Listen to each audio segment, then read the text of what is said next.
Boa noite, tudo bem com vocês? Está muito alto aí? Tudo bem? Oi, agora sim, né? Tudo bem, pessoal? Eu espero que esteja tudo bem, na paz do nosso Senhor Jesus.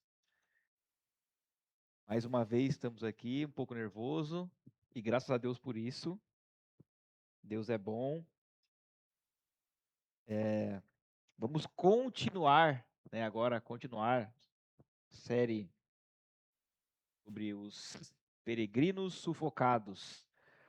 Talvez na primeira mensagem, né, pessoal que estava aqui no dia, talvez se algumas coisas não ficaram muito claras, ou se você não entendeu muito bem qual é a proposta, provavelmente hoje vai ficar bem mais claro para você sobre o que nós estamos falando. Nós vamos passear bastante aqui no livro de 1 Pedro, falando bastante sobre o contexto histórico e sobre aquilo que Pedro estava querendo fazer a respeito desta carta, para quem ele estava enviando essa carta e qual era o motivo. Então já deixa a sua Bíblia aberta aí em 1 Pedro, no capítulo 1. Vamos andar mais alguns versículos. Hoje uma mensagem bem simples, a partir do versículo 3, mas a título de contexto, para quem não estava aqui na primeira mensagem, para entender sobre o que nós estamos falando, nós queremos falar um pouco mais sobre a realidade do peregrino. Quem é o peregrino? Nesta carta aqui, quando o apóstolo Pedro ele vai escrever, auxiliado por um outro homem, que vamos falar um pouquinho mais para frente, ele está falando sobre os nossos queridos irmãos daquela época que estavam dispersos em várias regiões da Galácia, Capadócia. Ele fala outras regiões que esses irmãos estavam dispersos ali, e nessa dispersão, cada lugar eles tinham algum tipo de tribulação, algum sufoco, alguma coisa que estava acontecendo naquele momento que por muitas vezes distraía ou atrapalhava a sua caminhada cristã. Então é para esses irmãos que Pedro vai escrever. Ele começa a carta, o que nós falamos na primeira mensagem, lembrando aqueles irmãos quem eles são.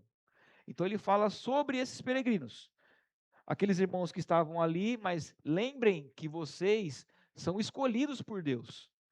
Lembrem que vocês estão no processo de santificação através do Espírito Santo.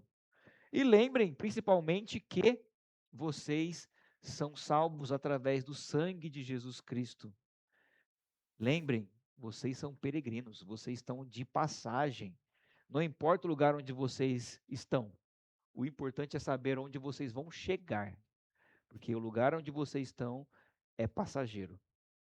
Baseado nisso, nessas pessoas que estão peregrinando, que estão passando por algumas situações, é que nós vamos agora falar sobre o restante do livro. E falando sobre os sufocos que essas pessoas estavam passando. Eu queria que você pensasse um pouquinho mais sobre a situação daqueles nossos irmãos que estavam ali. Lembra que naquele momento, ainda muito sobre a influência do Império Romano, então muito daquilo que era cristianismo naquele momento era algo estranho para as pessoas, algo que não conheciam muito bem ou algo que estava totalmente contra a cultura da época. Então aquelas pessoas viviam um modelo, um estilo de vida muito diferente do estilo romano de ser. Então qualquer lugar que eles estavam, eles eram estranhos, eles eram diferentes. Isso causava algumas dores, principalmente nos aspectos sociais, porque eles não eram aceitos no lugar onde eles estavam. E, consequentemente, em outros aspectos. Daí havia perseguição religiosa, perseguição cultural, eles não sabiam muito bem como lidar com isso.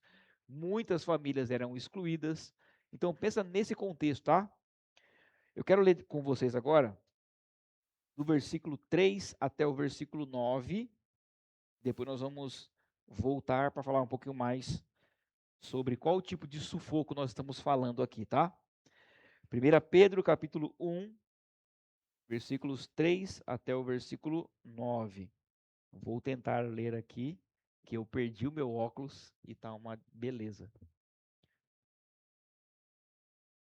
Aliás, se alguém achar um óculos por aí, marrom, é meu, que eu não sei nem onde eu perdi.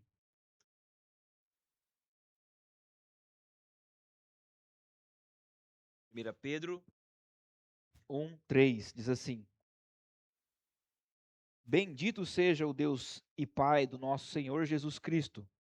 Conforme a sua grande misericórdia, ele nos regenerou para uma esperança viva por meio da ressurreição de Jesus Cristo dentre os mortos, para uma herança que jamais poderá perecer, macular-se ou perder o seu valor.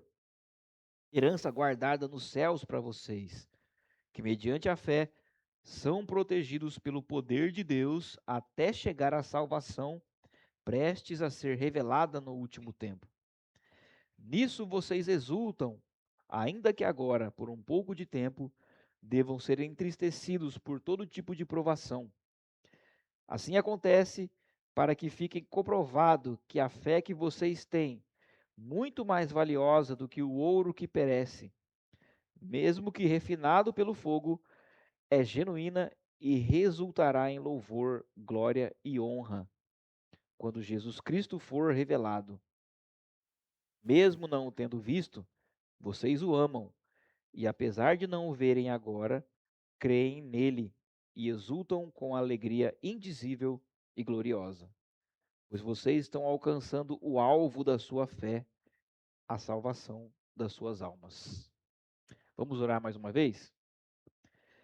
Nós queremos render graças a Ti, Senhor.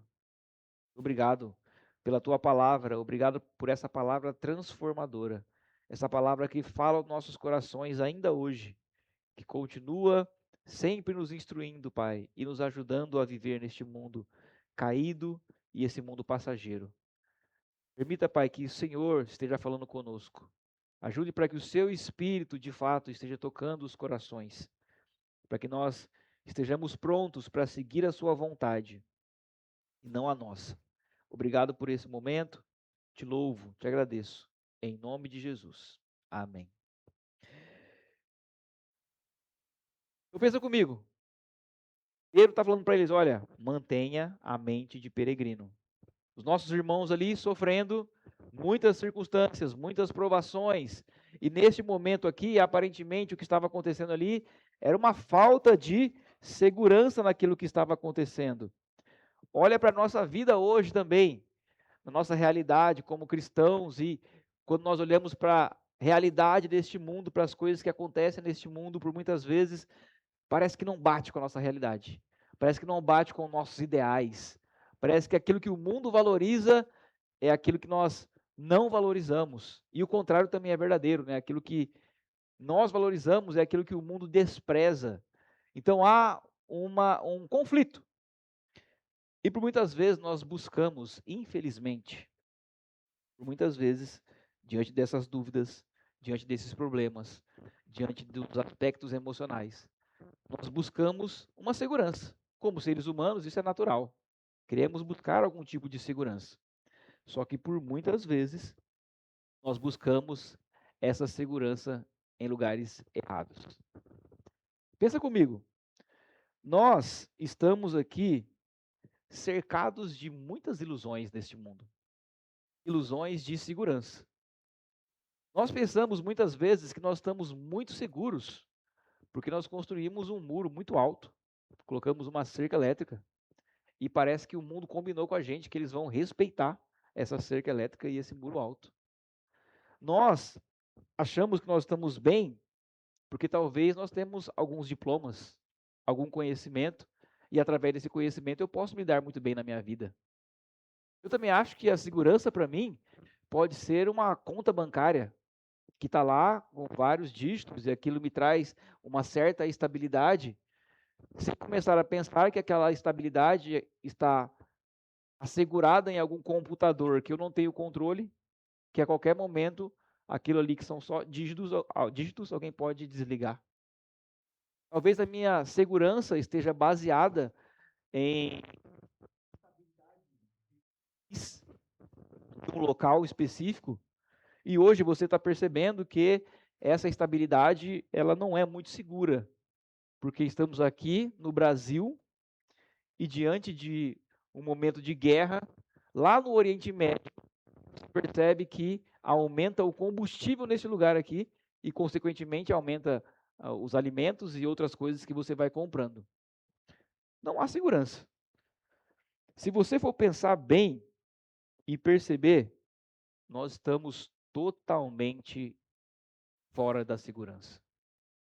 Todas as coisas deste mundo aqui, que nós pensamos trazer algum tipo de segurança para nós, na verdade, é uma ilusão.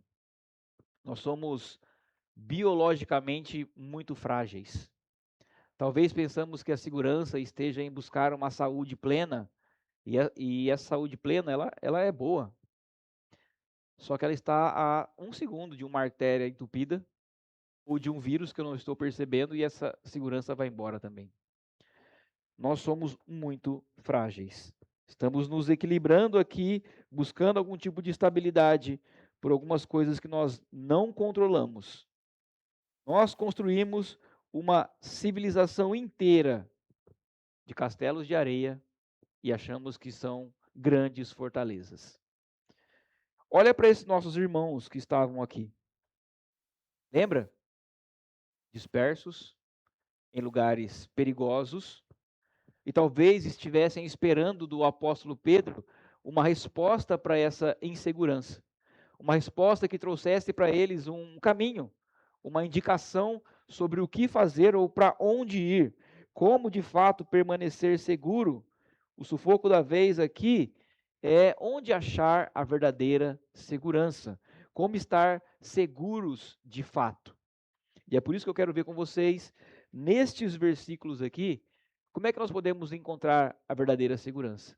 Porque diante de toda essa insegurança que nós temos, dois caminhos abrem diante de nós.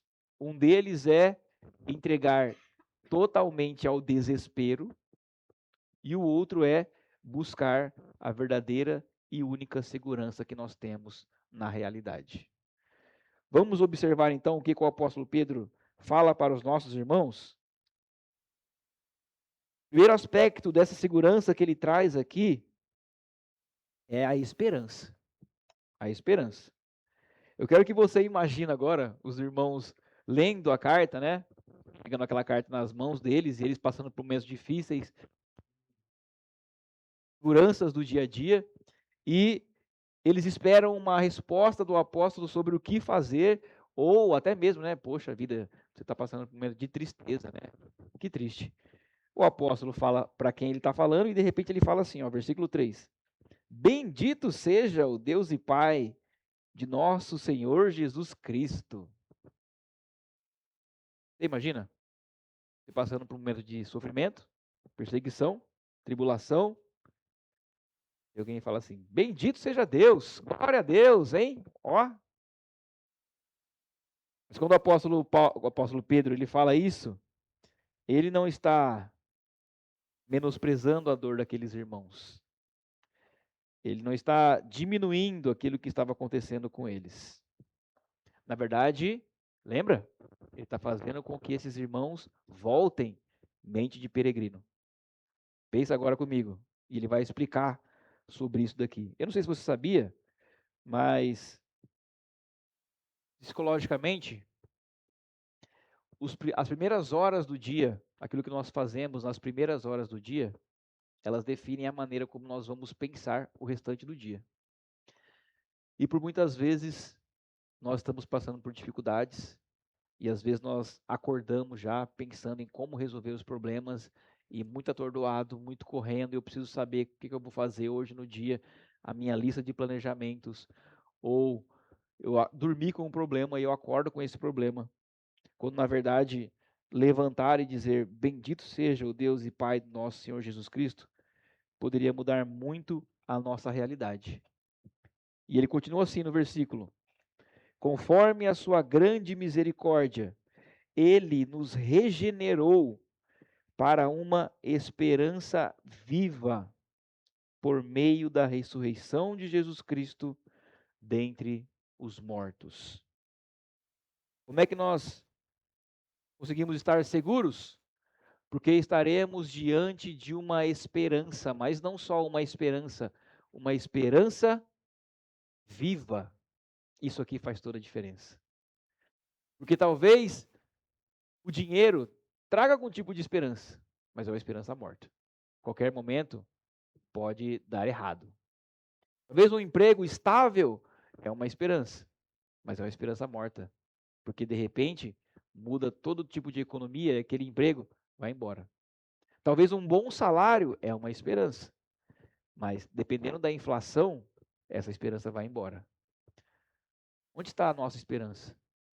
Será que a sua esperança está no seu conhecimento? Está nas coisas que você consegue fazer? Será que a sua esperança está dependendo de outra pessoa? Será que a sua esperança está na política? Eleições esse ano aí, podemos ter o presidente certo, podemos ter o Congresso certo, mas se nós tivermos o Cristo errado, não é esperança viva, é esperança morta. É passageiro, pessoas mudam, mas aqui o apóstolo diz: olha, estou oferecendo, estou falando para vocês, tem uma esperança viva. Como temos essa esperança viva? Porque estamos diante de fato de uma esperança que ressuscitou por meio da ressurreição de Jesus Cristo dentre os mortos. É uma esperança que respira, é uma esperança que pode falar contigo todos os dias. Não só a esperança, o que mais nós temos? Versículo 4. Por meio da ressurreição de Jesus Cristo dentre os mortos, para uma herança que jamais poderá perecer, macular-se ou perder o seu valor. Herança guardada nos céus para vocês. Além da esperança, ele nos oferece uma herança. E quando ele fala aqui herança, lembra?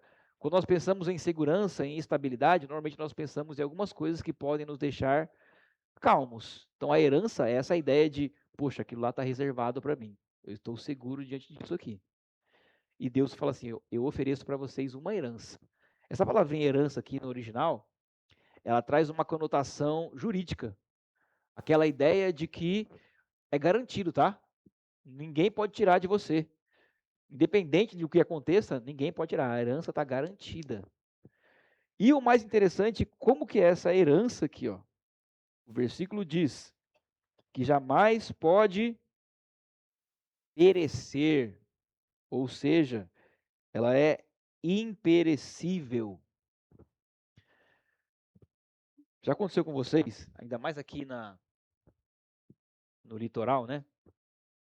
De você ver alguma coisa que você tem tanto esmero assim começar a enferrujar, dá uma raiva. Você fala, poxa, estou cuidando certinho aqui do meu carro, da minha bicicleta, da minha geladeira, e ela começa a enferrujar. Não só isso. Naquela época, os nossos irmãos, né, passavam por algumas situações em que eles achavam que estavam seguros, mas diante de causas naturais, diante de guerras, diante de fugas que tinham que ser rápidas, tudo aquilo que eles tinham guardado, reservado, vai embora, perece. Mas a herança que Deus nos oferece, fala que ela não perece, ela permanece. Não só jamais poderá perecer, mas também fala que ela jamais pode macular-se. Ou seja, ela é imaculada. Ela não pode ser manchada. Fala para mim, o dinheiro desse mundo pode ser manchado?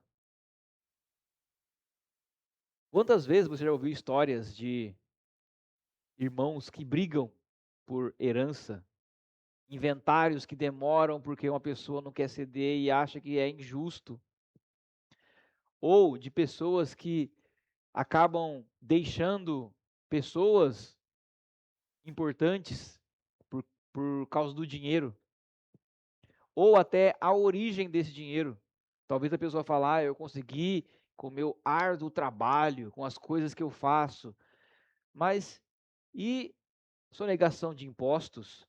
E a maneira como eu tentei burlar alguma coisa? Percebe como a herança desse mundo, ela facilmente pode ser manchada ou maculada, mas a herança que Deus tem para nós, ela é pura. Ela não traz nenhum tipo de discórdia. Ela não vai adoecer a nossa alma. ela não vai fazer com que nós começamos a dar valor para as coisas muito mais do que aquilo que realmente importa. Ela é imaculada. O texto também fala que que ele não pode perder o seu valor. Em algumas versões fala que não murcha. E é a tradução mais próxima daquilo que é original, porque a ideia aqui é daquela flor que. A ideia do texto é isso mesmo, a flor que perde a cor. Sabe? Quando a mãe vai lá, o Dia das Mães, ganha aquela flor bonita, né? Fala, olha que flor maravilhosa, que linda. E aí, uma semana depois, tá aquela cara de morte, aquela flor seca, que você fala, parece filme de terror isso aqui. Essa é a ideia, tá? Ah, aquilo que o Senhor oferece para nós não murcha, não perde a graça, não acaba, é sempre belo, é sempre bonito. Percebe que as coisas que nós temos neste mundo aqui murcham, perde o valor. Talvez aquele carro que eu tanto queria, depois que passa alguns anos eu falo, poxa vida, né? Parece que nossa, aquele celular, conquista, aquele lugar onde eu quero conhecer, todas essas coisas parecem tão maravilhosas, mas de repente vão perdendo o brilho aos poucos. Mas aquilo que o Senhor oferece para nós não murcha. A eternidade que o Senhor oferece, ela será deslumbrante do primeiro segundo até toda a eternidade, sem mudar. Não murcha, não muda. Esperança, herança e mais. Versículo 5. Mediante a fé, são protegidos pelo poder de Deus até chegar à salvação, prestes a ser revelada no último tempo. Versículo 6. Nisto vocês exultam, ainda que agora, por um pouco de tempo, devam ser entristecidos por todo tipo de provação. Ela também nos dá confiança. Confiança de que nós vamos ser protegidos. O texto fala que além dessa herança, além daquilo que o Senhor pode nos ofertar, ele fala: olha, você está protegido. A ideia é que a herança está nos céus e que eu vou levar você até lá. Permanecemos protegidos. E protegidos por quem?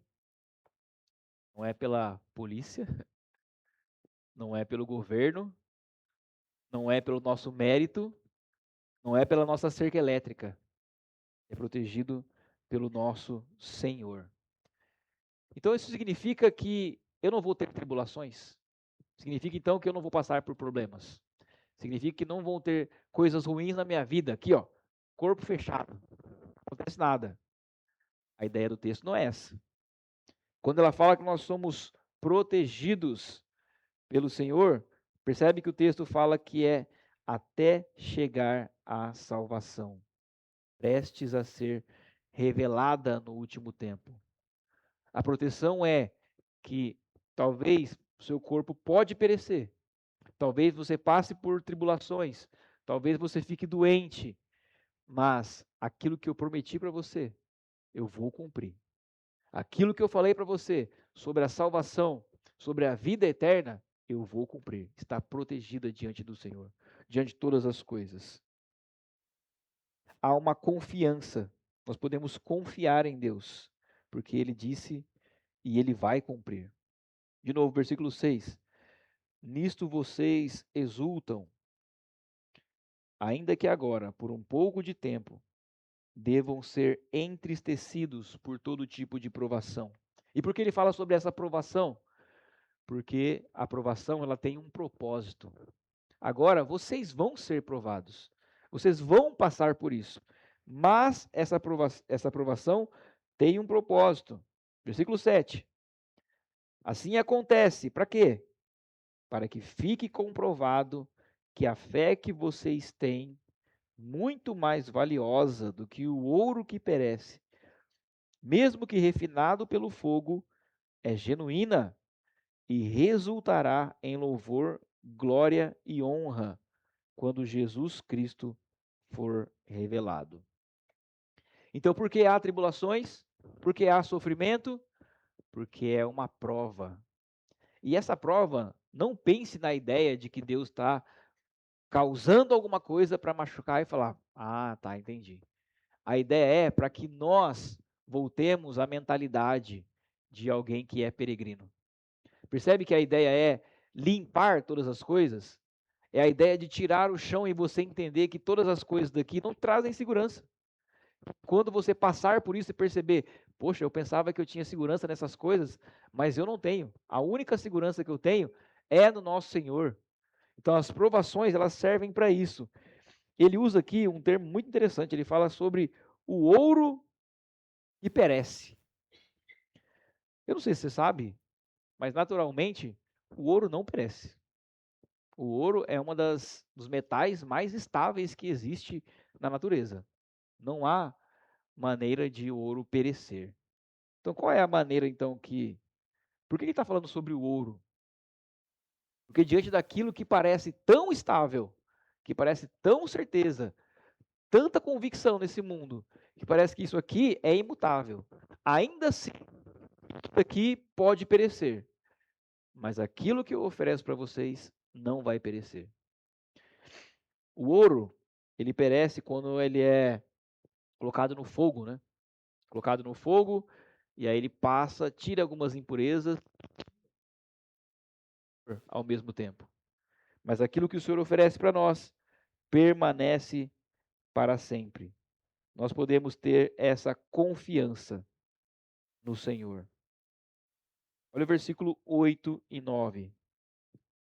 Para encerrarmos e falarmos por que nós podemos ter essa confiança, esperança, sabemos que temos essa herança.